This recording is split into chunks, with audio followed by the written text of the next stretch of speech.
Good morning, everyone. It is day 48. We are out on our walk, and this is our cardio session for today. That is really all it takes. We are getting just over an hour walk in. Would I like to be sleeping in? Yes. Would I like to maybe be having coffee on the balcony? Definitely. But small sacrifices, great big rewards. So keep that in mind.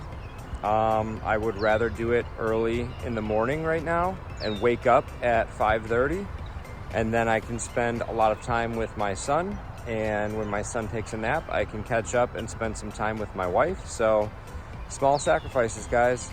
We're getting our steps in. We're going to a festival later, so we're going to get a lot more steps in, but that's really all it takes. You don't have to go jog around the block. You don't have to work up a sweat. Just go for a steady paced walk, and that's going to help you burn calories, which in turn will burn fat. I wake up early, I get my workouts in, I get my cardio in, I'll get my walks in, and that way the rest of the day I'm stacking on top of it. I'm not waiting until the end of the day and then I'm already exhausted, and then I'm trying to push to achieve my goals.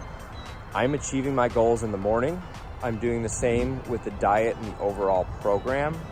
In the beginning, I leaned into it. Then in the middle, I dropped calories pretty low, and I was hurting.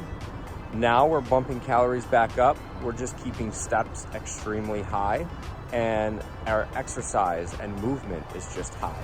That way we can continue burning, but we're not killing ourselves with such a low calorie deficit at the end.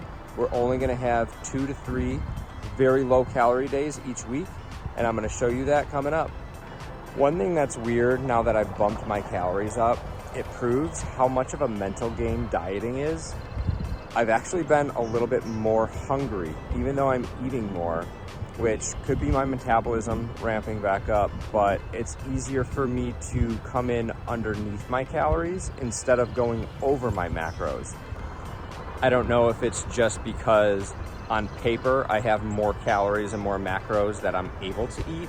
So in my mind, I have a little bit more flexibility, and that's allowing me to listen to my body's hunger cues. And if I'm hungry, I eat. If I'm not hungry, I try and wait a little bit longer of a time period before I have my next meal.